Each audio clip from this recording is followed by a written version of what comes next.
They just must not like you.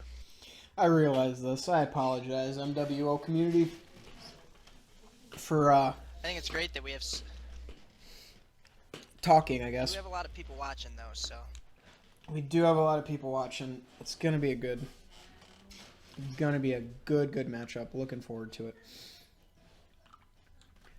And this is about to be an excellent match. I'm looking at some mechs here. yep, we got Naduk and the Executioner Prime and a Selin in the Direwolf B. So this is definitely going to be a very strong matchup. Now this Direwolf B it's definitely a good brawler build. Or not the Direwolf, I'm sorry, I'm looking at the Executioner. Good brawler build. He's definitely going to want to work on getting close.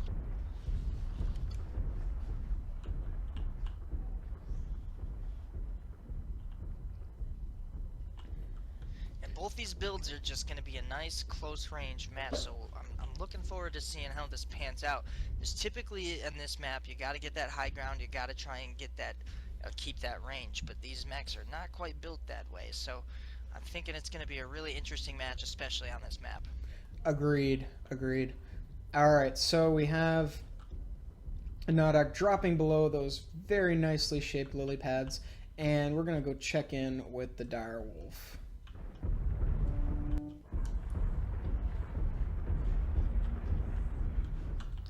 Kind of an interesting play here by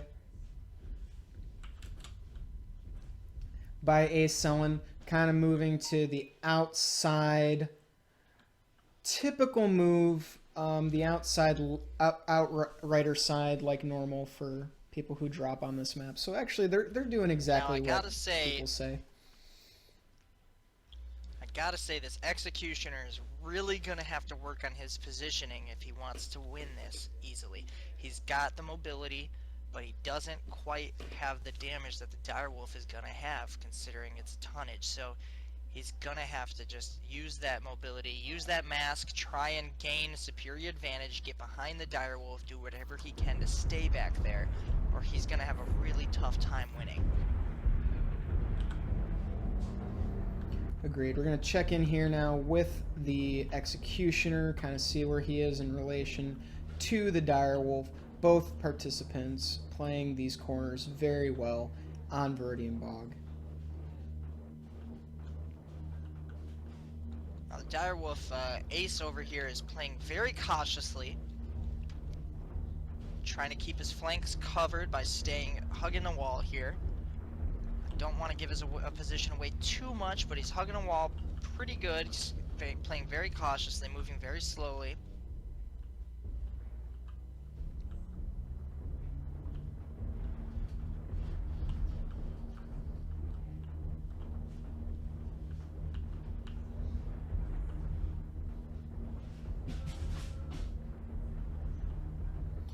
Check in now with...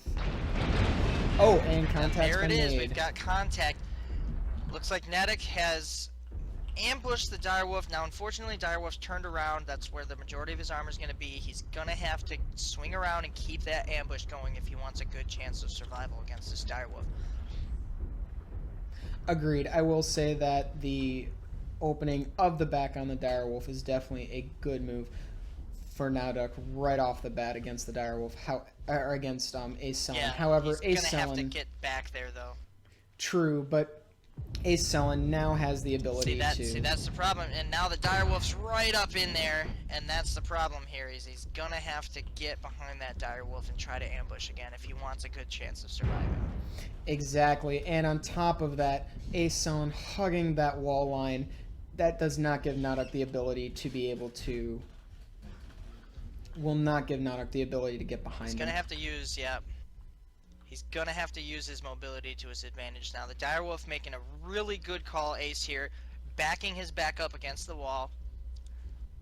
Oh, it looks like he's moving again. That's gonna put him at a bit of a disadvantage. He's gonna have to nurse that back. True, and he is doing a good job of nursing the back. The question is, that particular position, you can see the fire. Oof.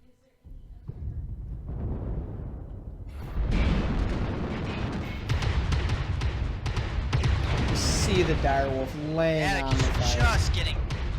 just getting torn into. Even with the weapon jams, the amount of firepower put out by those four AC5 Ultras is just devastating. Selin is really going to have to nurse that back, but at the same time, there is just so much armor on the front of a direwolf. It really comes down to the executioner having that kind of maneuverability and mobility to be able to get the drop on the direwolf. So Yeah, unfortunately, Naduk here's going to have to change his tactic if he wants to beat this direwolf. He cannot try to fight him in a head-on collision here. It's just not going to work out for him. The direwolf's got a much higher alpha and also has a fairly good range. Now he's closing in here. and Direwolf hasn't seen him yet, but that's not going to bode well the moment he shoots. He's got no cover now. really holding well. This is still anybody's game. Naduk is smoking from the center torso, but still has the advantage of mobility, although he got stuck by that tree. And Naduk's center torso is open, and it's over. Good job, good match, very well played. Yeah, gotta say, the 100-tonners have been dominating today. It seems that high alphas are doing a lot better than high